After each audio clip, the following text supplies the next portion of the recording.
ওইয়া কেউ দেখতেও যায় না। আমি বলতে চাই, ইফতিজিং এর মামলার আসামি করবা পুরুষদেরকে অবশ্যই, যে পুরুষগুলি মাতৃত্বের অবমাননাকর পরিস্থিতি নিয়ে আসবে, নৈতিক অবক্ষয়, চারিত্রিক ধস যে পুরুষের মধ্যে পাওয়া যাবে, তাকে তুমি বিচার করবা, বিচারপতি বাধা নাই। কিন্তু আমি বলতে চাই, একটু তদন্ত করে দেখা দরকার, আমার দেশে ইফতিজিং হচ্ছে কেন, ছেলেরা ধর্ষণকারী হচ্ছে কেন, ছেলেরা উত্তক্ত করতেছে কেন, তাদের চরিত্র নষ্ট হওয়ার মূল কারণ কি? মূল কারণে যদি বেরিয়ে আসে মমতাজ মার্কা মহিলার কারণ, তসলিমা নাসরিনের মহিলা কারণ, বেপরদার নারীর কারণ, তাহলে পাশাপাশি এই বেহায়া নারীদেরকেও বিচারের কাজ করানো দরকার।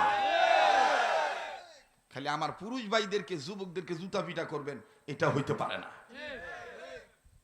তলে তলে বহুত পুরুষ নির্যাতিত আছে, বলারও কেউ নাই, কওয়ারও কেউ নাই। মাইন্ড করেন না, ওনা দেওয়ার কথা মাথায়, ওনা মাথায় না দিয়ে থুইছে গলায়। তো ইফতিজিং কি আমরা করলাম না, উনি পরিস্থিতি তৈরি করলো? তৈরি করলো কেডা? উনি তৈরি করলো না? ওনা দেওয়ার কথা মাথায় না দিয়া উনি গলায় দিয়ে থুয়ে দিছে। তা আপনি তো এটা সৃষ্টি করলেন, বিচার তো আগে আপনি হওয়া দরকার। এই সকল প্রকার ঝামেলা থেকে হেফাজত হইতে পারবেন একটা শিক্ষা গ্রহণ করলে, সেটা হলো কোরআনের শিক্ষা। কি শিক্ষা? আবার কোন কি শিক্ষা? এক কথায় সহজে বলি, পড়িব না হাট্টিমা টিম টিম, মেনে নিব পড়িব আমি আলিফ লাম মিম। ভাইরা কথা বলো, হাট্টিমা টিম টিম, হ্যাঁ কি পড়বো? মাগোই আমি পড়ব না হাট্টিমা টিম টিম, মাদ্রাসাতে শিখব যাবার আলিফ লাম আর মিম। বলেন, মাদ্রাসাতে শিখব যাবার। না বলতে হবে। যুবকরা কি তোমরা কথা বলতে পারবা না?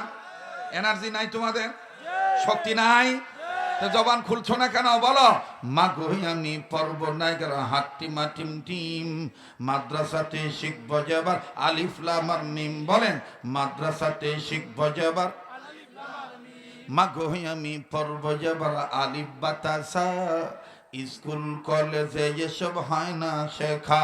ঠিক কিনা? মাগোই আমি পড়ব যাবার আলিফ বাতাসা, স্কুল কলেজে এসব হয় না শেখা। মাগোই আমি পড়ব আবার জি,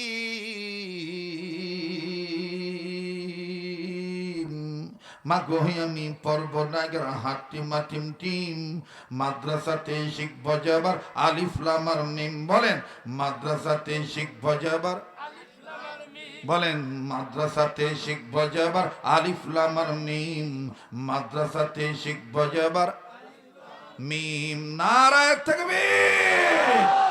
ইন্না নাহনু নাযালনা যিকরা ওয়া ইন্না লাহু লাহাফিজুন।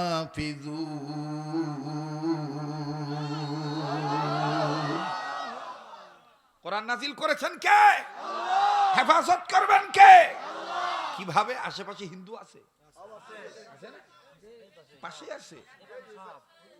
ও এটা যাই হোক, থাকুক। এই হিন্দুদের দেখবেন ধর্মগ্রন্থ আছে, বেদ। এই বেদের আবার শাখা আছে, সামবেদ, অথর্ববেদ, যজুর্বেদ, ঋগ্বেদ, ভারত, মহাভারত আছে না? আছে। ইনাদের অনেক দেব দেবী আছে, ভগবানের অভাব নাই। কত কোটি যে খোদা, অভাব নাই। বর্ষাকালে যদি একটা ব্যাং ভালো করে ডাক দেয়, ও দেখবেন ব্যাং দেখে কয়, মা দুর্গা নমো নমো কাশ্যং ফিসা হম বা শান্তি। হঠাৎ করে যদি একটা কুকুরও যদি ওর দিকে তাকায়া, কুকুরও অনেক সময়, অনেক কুকুর আছে না হাই সারে, আমরা মানুষরাও কিন্তু অনেক সময় হাই সারি, এমন করি না? অনেক সময় কুত্তাও দেখবেন, অনেক সময় হায়াতুল হাইওয়ানে পাওয়া যায়। অনেক সময় দেখবেন কুকুরও তার পরিবেশ পরিস্থিতি স্বাভাবিককরণের লক্ষ্যে এই মানুষের সামনে যাইয়া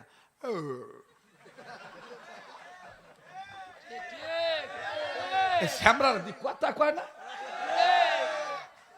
এরম করে না?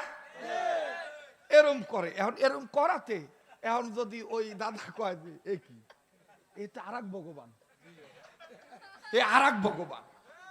এই জন্য দেখবেন কুকুরের সিহারা বেশি তো তাদের একটা ভগবান আছে, আমি নাম বলবো না, আছে। কিন্তু আমি যেটা বুঝাইতে চাই, এ পৃথিবীতে সনাতন ধর্ম, বৌদ্ধ, খ্রিস্ট ধর্ম, বহু ধর্মর অবলম্বী লোক আছে এবং তাদের ধর্মীয় গ্রন্থ আছে, যেমন গীতা, মহাভারত, রামায়ণ, ত্রিপিটক, বাইবেল, বিজ্ঞানিকা, জেন্দাবেস্তা, মনুস্মৃতি, মনুসংহিতা, এরপরে বেদ, সামবেদ, অথর্ববেদ, যজুর্বেদ, ঋগ্বেদ, কল্কি অবতার, এরপরে আপনার ওল্ড টেস্টামেন্ট, নিউ টেস্টামেন্ট, অনেক কিছু আছে। এর ভিতরে আমাদের কোরআনও আছে, সুবহানাল্লাহ বলবেন না? কোরআন যে হেফাজত করার মালিক আল্লাহ, এটার বাস্তবতায় আসেন।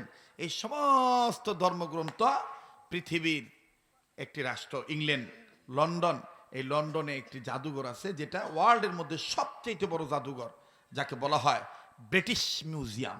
বলেন কি? British museum. মিউজিয়াম মানেই জাদুঘর। এই ব্রিটিশ মিউজিয়াম জাদুঘরে সব কিতাব সেলফে তাকে তাকে সাজানো আছে। কিন্তু সবচেয়ে খুশি খবর কি জানেন? ওই খ্রিস্টান রাষ্ট্রে কোরআন শরীফ ওই জাদুঘরে আছে একলা এক জায়গায়। অন্যান্য ধর্মগ্রন্থ এত যত্ন নাই, কিন্তু কোরআন এত যত্নে আছে যে রেহালে আছে, রেহালটা হীরা, মণি, মুক্তা, কাঞ্চন, জহরত দিয়ে বাঁধানো।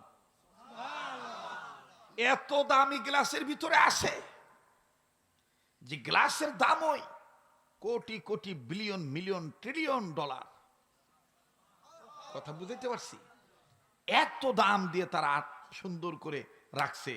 এর আরো বেশি আশ্চর্যজনক বিষয় হলো, কোনো ব্যক্তি যদি লন্ডনে যাইয়া এই ধরনের নিয়ত করে, আমি গীতা ধরবো, মহাভারত ধরবো, রামায়ণ ধরবো, ত্রিপিটক ধরবো, বেদ ধরবো, সামবেদ ধরবো, একটু জ্ঞান অর্জন করব, সে ধরতে পারবে। তার অজু থাক বা না থাক, সে কালো হোক বা দলা হোক, লম্বা হোক বা বেটে হোক, চিকুন হোক বা মোটা হোক, ধনী হোক বা গরিব হোক, নারী হোক বা পুরুষ হোক, সে ভিন্ন ভিন্ন ধর্মগ্রন্থ থেকে জ্ঞান অর্জনের জন্য টাচও করতে পারবে, সে মাইনাস প্লাসও করতে পারবে জ্ঞান অর্জন করার ক্ষেত্রে।